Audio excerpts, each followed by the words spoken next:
Good morning मेरे प्यारे बच्चों। आज मैं आपको कक्षा 9 का ज्योग्राफी में पाठ 3 जो है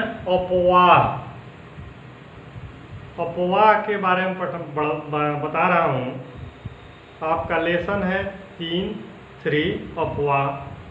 अपवाह शब्द जो है बहते हुए जल नदी तंत्र को कहा जाता है।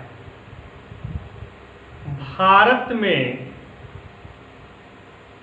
अपवाह का नियंत्रण मुख्यतः भौगोलिक आधार पर आकृतियों के द्वारा 2 भागों में बांटा गया है। एक आता है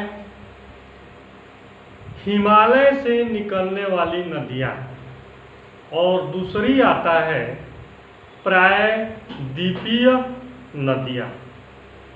वैसे तो विश्व का सबसे बड़ी अपवाह द्रोणी अमेजन नदी है। मैं आपको मैप के द्वारा भारत में प्रमुख जो नदियां हैं उनके बारे में बता रहा हूँ। इंडिया रिवर मैप देखिए, ये चूंकि भारत के जो पड़ोसी है थोड़ा उसके भी बारे में बता दे रहा हूँ। ये भारत का पड़ोसी पाकिस्तान है, ये चाइना है, नेपाल है, भूटान है, बांग्लादेश है, म्यांमार है, नीचे श्रीलंका है। वर्तमान में आप देख ही रहे हैं कि इस समय चाइना वाला जो मैटर एक आ रहा है वो यहीं पे है ये, और यह जो है नेपाल से जो आ रहा है वो यहाँ पे है उत्तरांचल। ये वाला जो जगह आप देख रहे हैं ये उत्तरांचल है जो काला पानी का जो आ रहा है। क्योंकि मैं नदियों के बारे में बता रहा हूँ। अपवाह की दृष्टि से हिमालय की जो नदियाँ हैं, हिमालय से निकलने वाली तीन प्रमुख नदियाँ हैं, गंगा, सिंधु, ब्रह्मपुत्र। ये 3 जो नदियां हैं हिमालय से निकलती है। गंगा यहाँ से देखिए ये आ रही है आपका, ये ऐसे आती हुई यह बंगाल की खाड़ी में गिरती है। याद ये रखना है कि जो गंगा जो नदी है यह बांग्लादेश में जब आती है तो इसको पद्मा के नाम से जाना जाता है।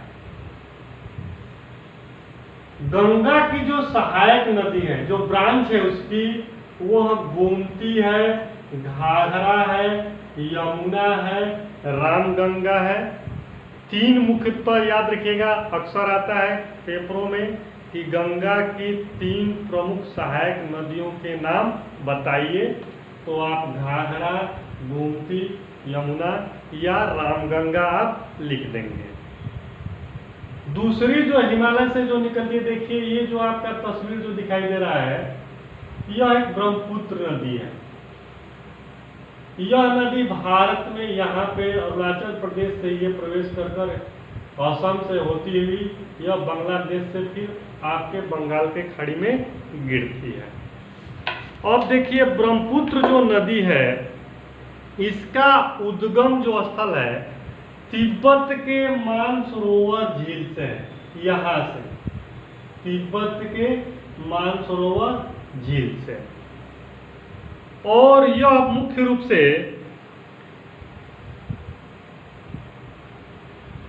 हिमालय से जब निकलती है तो लगभग 7,756 मीटर की ऊंचाई से, मैंने समुद्र तल से जो ऊंचाई है इसकी 7,556 मीटर ऊंचाई से यह भारत के अरुणाचल प्रदेश में प्रवेश करती है। सांगपो, यह इसका जो आकार है ऐसे सांप नुमा है, इसको सांगपो नदी भी कहा जाता है। ब्रह्मपुत्र में असम में दिहांग भी कहा जाता है। और यह भारत में मुख्य रूप से इसकी जो लंबाई आती है लगभग यह गंगा से लंबी नदी है, लेकिन भारत में इसका हिस्सा लगभग 1500 किलोमीटर पड़ता है। भारत की जो सबसे लंबी नदी है यह गंगा नदी है, लगभग 2500 किलोमीटर इसकी लंबाई पड़ती है। यह भारत की सबसे लंबी नदी है। और जो तीसरा जो है हिमालय से निकलने वाली प्रमुख नदी है सिंधु। देखिए यह सिंधु जो है ऐसे ये पाकिस्तान में जाती है, फिर यह सतलुज है, चिनाब है, झेलम है, जो आपके ये भारत के मानसरोवर से निकलती हुई हिमालय पर्वत से यह भारत से प्रवेश करते हुए पाकिस्तान में चली जाती है। क्योंकि पंजाब को 5 नदियों की भूमि कहा जाता है, तो पंजाब से ही 5 नदियां पाकिस्तान में जाती है। अब देखिए भारत में जो मैं बता रहा हूं कि अपवाह की दृष्टि से 2 भागों में बांटा गया है। एक है हिमालय से निकलने वाली प्रमुख नदी, दूसरी है प्रायद्वीपीय नदियां। तो दोनों प्रकार की नदियों में अंतर है। हिमालय से निकलने वाली जो नदियां होती है इसमें वर्ष भर जल भरा रहता है, और प्रायद्वीपीय जो नदियां है, प्रायद्वीपीय माने भारत का ये दक्षिण का जो इलाका है, यह नदियों में वर्ष भर जल भरा नहीं रहता है। तो भारत के जो दक्षिण में जो नदी है यह मुख्य रूप से आप देखिए ये कावेरी है, कृष्णा है, जो भारत की प्रमुख जो नदियां है, यह गोदावरी है, उसके बाद से यह नर्मदा है, यह ताप्ती है। देखिए 3 आप जो है मतलब भारत की जो प्रमुख नदी है, यह सभी नदियां जो है बंगाल की खाड़ी में गिरती है, लेकिन ताप्ती, नर्मदा और एक और नदी है जो राजस्थान में बहती है, उसको लूसी या माही नदी कहा जाता है। यह राजस्थान में बहने वाली एकमात्र नदी है और भारत की सबसे छोटी नदी भी है। यह वर्षा के दिनों में इस नदी में पानी आता है, अन्यथा यह सूख जाता है। तो नर्मदा ताप्ती जो नदी है यह जो है अरब सागर में गिरती है। अन्यथा आप देखेंगे कि भारत की जितनी प्रमुख नदियां हैं यह बंगाल की खाड़ी में प्रवेश करती है। अक्सर पूछा जाता है कि भारत के अरब सागर में गिरने वाली 2 प्रमुख नदियों का नाम बताइए, तो नर्मदा, ताप्ती। अब देखिए कावेरी जो नदी है, देखिए तमिलनाडु से यह जो है केरला और यह कर्नाटका में भी आती है। इसको दक्षिण भारत की गंगा के नाम से जाना जाता है, या बूढ़ी गंगा के भी नाम से जाना जाता है।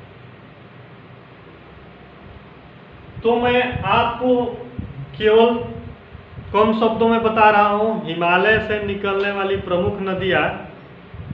कल मैं आपको इन नदियों पर जो भारत के जो प्रमुख डैम हैं, बांध हैं, जो झीलें हैं, इनके बारे में मैं विशेष रूप से बताऊंगा, और भारत के जो प्रमुख शहर है वह कौन कौन से ऐसे शहर हैं जिन्हें नदियों के किनारे वो बसे। धन्यवाद। जय हिंद।